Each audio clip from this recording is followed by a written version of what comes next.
Hi there, welcome back to feralart, or welcome to feralart. How you doing?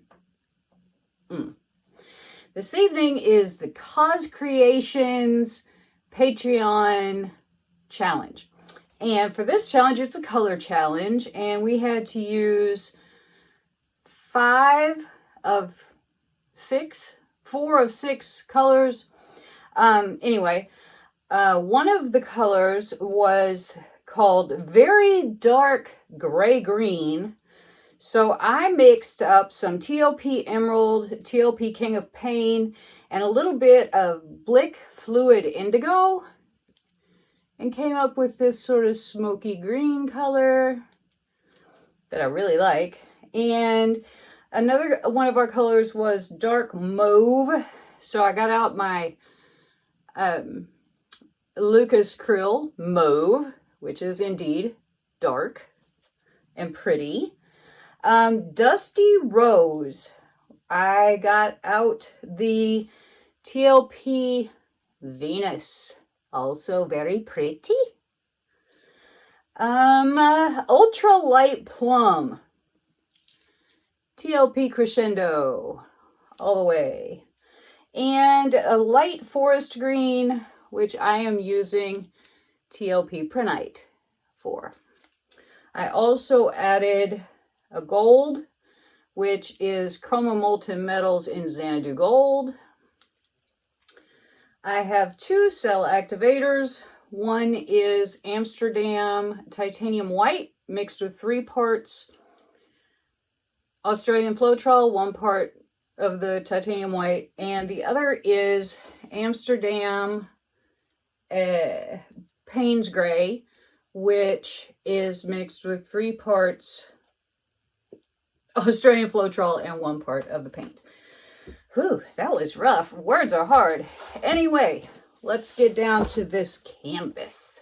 I have an 11 by 14 level 2 Artist Loft canvas, and let's just get down there and get with it.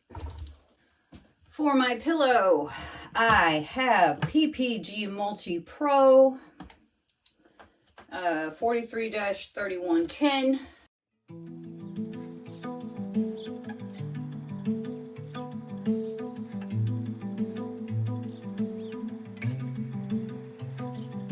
First color down is going to be our Mauve.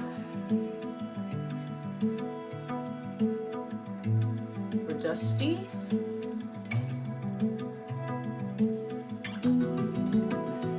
Crescendo. Mixture, Prenite, a gold. Our white CA goes down.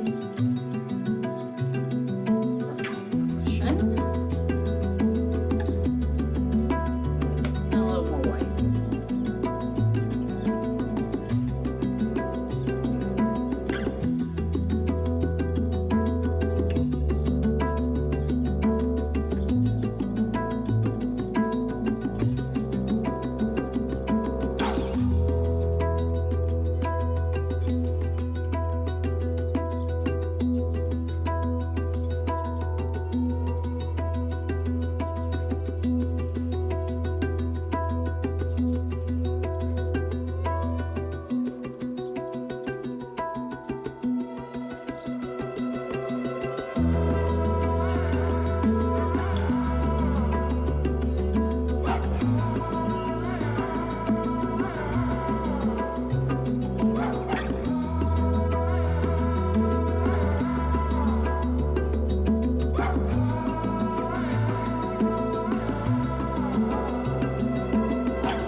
Here are the wet results of my COZ Creations Patreon group challenge with all those lovely colors in it. I like the way that it blew out really soft. I wanted it to look kind of like a flower, and it kind of does. I got a little a little big, and I'm just not sure about my cell activator recipe. I mean, I think it's right, but maybe it's not. I don't know. It made cells. I just spun a lot of them out, and then I disrupted a bunch of them to make my little petals. So, you know, it's probably just the fact that I screwed around with them, because they're there. They're just all wonky, but it's okay. It's all right. I am just embarking on this bloom sort of journey, so while I'm enjoying playing with it, my blooms are still pretty underwhelming, I think. But I do like the colors, and I like the way that this came out, and so I'll see you in a bit. Now for some texture, we're gonna add some of this golden glass bead gel.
the dried results for my color challenge for COZ Creations Patreon. My colors, of course, are in the description box, and we had to add texture, and we had to do some brush embellishments. So here we are with our glass bead texture and our colors, and here are some brush embellishments. This was a bloom with all the things that I just said: texture and colors and brush embellishments, which I did not have the correct kind of brushes for, but had to make it work, you know. So there we are. I love this texture down on the corner over the colors. I think that is so pretty. But anyway, there we go. So before you go, make sure that subscribe button is pushed, and give me a thumbs up if you like this painting and this video. Leave me a comment. Tell me what you think. Tell me what you think about this texture. Do you like it? Do you think it's cool? And I will see you next time.